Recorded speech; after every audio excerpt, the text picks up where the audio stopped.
Kisah sahabat Nabi Sulaiman lari dari malaikat maut. Kalau kalian menyukai video ini, jangan lupa like, komen, share dan subscribe. Semoga Allah Azza wa Jalla memasukkan kita semua ke dalam surganya. Amin ya rabbal alamin. Kematian atau maut seseorang merupakan ketetapan yang telah digariskan di Lauhul Mahfuz. Namun terdapat sebuah kisah tentang sahabat Nabi Sulaiman yang mencoba lari dari malaikat maut.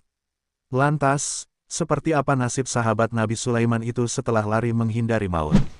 Usia seseorang telah ditetapkan bahkan sebelum dia lahir ke dunia. Ketetapannya menjadi rahasia yang tidak ada seorang pun tahu kapan takdir menghampiri. Mengutip buku kisah dari Ibra oleh Sofyan Hadi, dikisahkan seorang sahabat Nabi yang mencoba kabur dari malaikat maut. Dia bahkan pergi ke tempat yang sangat jauh demi menghindari malaikat Israel. Dikisahkan bahwa semasa hidup Nabi Sulaiman, ada seorang sahabatnya yang hari-harinya selalu di istana Sulaiman untuk belajar sekaligus membantu pekerjaan istana. Suatu waktu, malaikat Israel berkunjung ke istana Nabi Sulaiman dalam wujud manusia.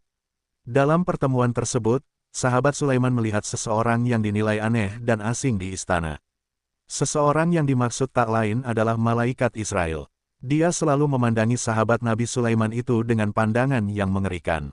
Setelah pertemuan tersebut, dia bertanya kepada Nabi Sulaiman mengenai maksud kedatangan orang asing itu di istana.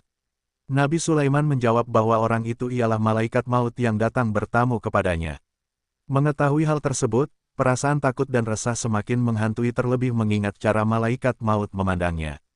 Dia menduga kedatangan malaikat maut itu untuk menjemputnya kembali ke tempat peristirahatan terakhir. Ketakutannya membuatnya ingin berlari menghindari kematian. Dia memohon kepada Nabi Sulaiman agar dibawa ke suatu tempat yang jauh. Karena terus didesak, Nabi Sulaiman akhirnya mewujudkan keinginan sahabatnya itu. Kemudian, Nabi Sulaiman pun memerintahkan salah seorang tentaranya yaitu angin untuk membawa sahabatnya itu ke tempat tepatnya di India. Keesokan harinya, malaikat maut kembali berkunjung ke istana Sulaiman dengan wujud yang sama. Nabi Sulaiman lalu bertanya mengenai alasan memandang sahabatnya dengan pandangan yang menyeramkan di pertemuan kemarin.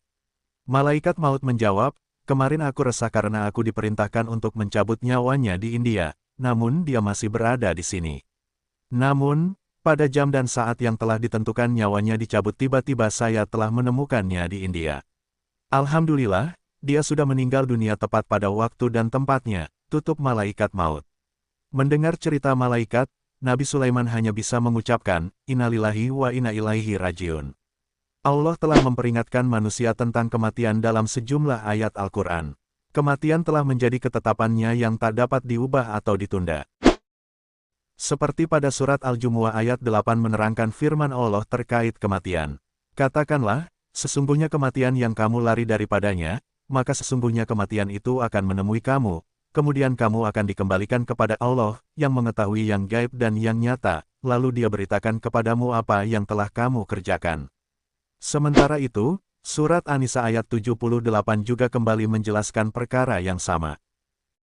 "Di mana saja kamu berada, kematian akan mendapatkan kamu, kendatipun kamu di dalam benteng yang tinggi lagi kokoh, dan jika mereka memperoleh kebaikan, mereka mengatakan, ini adalah dari sisi Allah, dan kalau mereka ditimpa sesuatu bencana mereka mengatakan, ini datangnya dari sisi kamu, Muhammad. Katakanlah, semuanya datang dari sisi Allah." Maka mengapa orang-orang itu, orang munafik, hampir-hampir tidak memahami pembicaraan sedikitpun? Itulah tadi kisah sahabat Nabi Sulaiman yang lari ke India demi menghindari kematian. Semoga dapat menjadi hikmah dan senantiasa dalam lindungan Allah Subhanahu wa Ta'ala. Amin ya rabbal alamin.